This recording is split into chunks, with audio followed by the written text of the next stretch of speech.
ఒక గణికలాగా ప్రజల మనస్సుని ఆకర్షించి వాళ్ళని ఆనందింప చేయాలి. బంధకి పద్మంలాగా అందరికీ ఆహ్లాదం కలిగించాలి. శరభ మృగంలాగా పరాక్రమాన్ని చూపించాలి. శూలంలాగా భీషణత్వం కలిగి ఉండాలి, శత్రువుల్ని భయపెట్టాలి.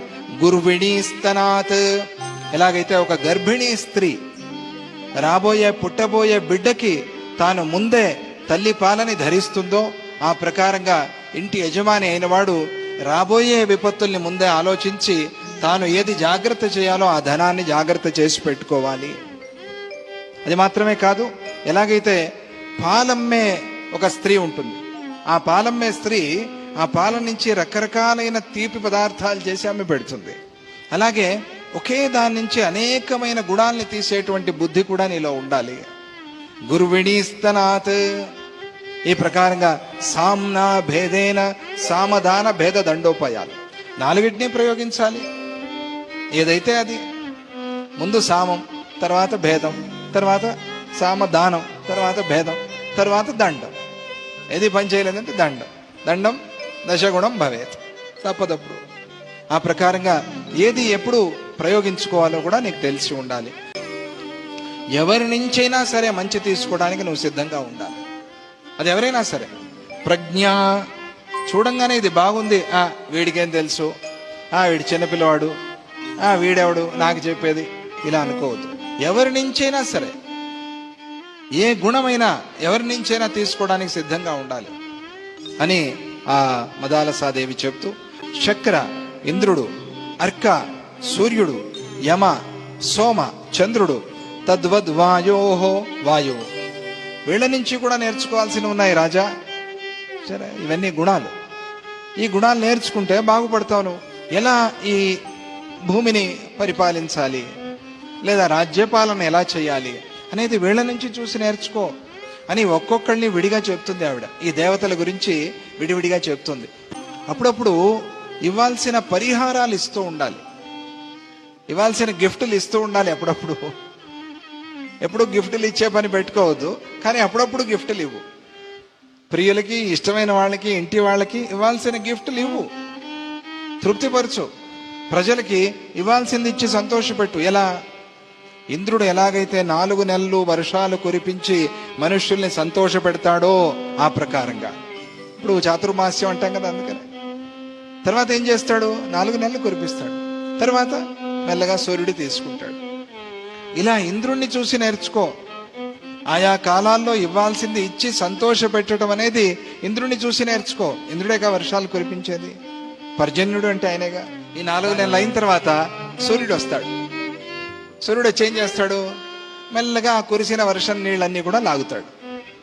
లాగేం చేస్తాడు? మళ్ళీ వర్షంగా మనకి ఇస్తాడు. తీసుకునేది మురికి గుంట నుంచి కూడా తీసుకుంటాడు ఆయన, దాన్ని కూడా విడిచిపెట్టాడు. ఎండ రాగానే మురికి గుంట కూడా ఎండిపోతుంది కదా, మురికి కాలువలు కూడా ఎండిపోతాయిగా, అక్కడి నుంచి కూడా రసం తీసుకుంటాడు. సహస్రగుణముత్సృష్టం ఆదత్తే రసం రవి, ఆయన తీసుకున్న దాన్ని 1000 పెంచి మనకిస్తాడు. అలా ఉండాలి. తీసుకున్నావంటే, నువ్వు గురువుకి ఏదైనా ఇచ్చావంటే గురువు దాన్ని 1000 1,00,000 చేసి మళ్ళీ నీకేగా ఇస్తాడు. నీకే వస్తుంది, ఎక్కడికి పోతుంది? ఆయన ఏం చేస్తాడు దాన్ని? అందుకనే గురువుని సూర్యుడితో పోలుస్తారు. ఈ పన్ను తీసుకునే విషయంలో ఎలా ఉండాలి, టాక్సేషన్ ఎలా ఉండాలి అని ఆవిడ చెప్తోంది. సూక్ష్మంగా తీసుకోవాలి, మరి పూర్తిగా లాగేయకూడదు. వీళ్ళు 100 రూపాయలు సంపాదిస్తే 90 రూపాయలు ట్యాక్స్కి లాగేస్తే వీడేమైపోతాడు? ఇంకా నేను ఎందుకు సంపాదించాలనుకుంటాడు. అందుకని సూక్ష్మంగా తీసుకోవడం అభ్యాసం చేయాలి. శుల్కం అంటే ఏమిటి? పన్ను, ట్యాక్స్. దాన్ని ఎలా తీసుకోవాలి అనేది కూడా తెలిసి ఉండాలి నీకు. పూర్తిగా లాగటం అనేది మంచి పద్ధతి కాదు. యముడు ఎవరి విషయంలోనే ఒకే రకంగా ఉంటాడు. వీళ్ళు భక్తులు, వీళ్ళు భక్తులు కాదు, వీళ్ళు మంచివాళ్ళు, వీళ్ళు చెడ్డవాళ్ళు, ఇవేమీ లేవు ఆయనకి. టైం వచ్చింది అంటే బయలుదేరాల్సిందే. ఏమైనా ఉందా? ఏదైనా చూస్తున్నాడు ఆయన, మీ టైం అయిపోయింది రావాలంటాడు అంతే. ఆ ప్రకారంగా ఉండాలి. ప్రియుడైనా ద్వేష్యుడైనా ఎవరి విషయంలో అయినా సరే యముడిలాగా ఇవ్వాల్సింది ఆ కాలంలో వాళ్ళకి శిక్షణో రక్షణం. మొత్తానికి ఏదో వాళ్ళకి ఇవ్వాల్సింది ఆ సమయంలో ఇవ్వాలి. అలా నువ్వు యముడిలాగా ఉండాలి. శిక్షించే విషయంలో కానీ రక్షించే విషయంలో కానీ సమత్వం. ఆ ప్రకారంగా ఉన్నప్పుడే రాజైన వాడు గెలుస్తాడు. చంద్ర దర్శనం చేయండి, ఒక ఆహ్లాదం.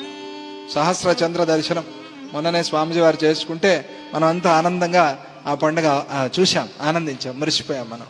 సహస్ర చంద్ర దర్శనం ఆ చేసుకున్న వాళ్ళని చూస్తే కూడా ఎంతో సంతోషం మనకి. అందులో గురువు అయితే మరీ సంతోషం. అలా ప్రతి పూర్ణిమకి మనం చంద్రుని దర్శనం చేయాలి. చూసినప్పుడు ఒక ఆనందం, ఒక సంతోషం. శశివ్రతం అట ఇది. ఎవరైనా ఆయా వ్రతాలు పడుతూ ఉంటారు లోకంలో. ఏమండి మీ వ్రతం ఏది అంటే మీరు ఇంక మీద చెప్పండి, నాది శశివ్రతము అని చెప్పండి. ఏమిటి శశివ్రతం అంటే? మనల్ని చూడంగానే ఎదుటి వాళ్ళకి ఆనందం కలగాలట, అది శశివ్రతం.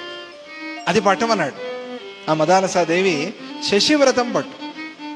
చంద్రుని చూడంగానే ఎటువంటి వాళ్ళకైనా కూడా బాగుందండి, మనస్సుకి ఒక ఆహ్లాదం. ఆ శశివ్రతంతో ఉండు. ఎప్పుడూ బయట రాకూడదు, నిగూఢంగా ఉండాలి, రహస్యంగా ఉండాలి. ఎలా? వాయువులాగా. వాయువు అందరిలోనూ ఉన్నాడు, కనిపిస్తున్నాడా? మనలో ఉన్నాడు, మన మధ్యలో ఉన్నాడు, మన చుట్టూ ఉన్నాడు, అంతటా ఉన్నాడు, కానీ కనిపించడు. ఆ ప్రకారంగా ఉండేది అభ్యాసం చేసుకోవాలి. ఆ ప్రకారంగా వ్యాప్తి చెందాలి. ఆ ప్రకారంగా అట్లా అట్లా అట్లా వెళ్ళాలి అన్ని చోట్లకి, వాయువులాగా. దాన్ని అభ్యాసం చేసుకో. నువ్వే వెళ్ళక్కర్లా, కొంతమంది నీకోసం చేసేవాళ్ళు ఉంటారు, వాళ్ళని ఉపయోగించుకో, వాళ్ళ ద్వారా తెలుసుకో. గూఢచారులు పెట్టు, వాళ్ళ ద్వారా విషయాలు తెలుసుకో, విషయాలు రావాలి నీకు. అట్లా నువ్వు ఉన్నప్పుడు, వాయువులాగా ఉన్నప్పుడు వ్యాప్తిస్తావు అన్ని చోట్లకి. దాన్ని అలవాటు చేసుకో.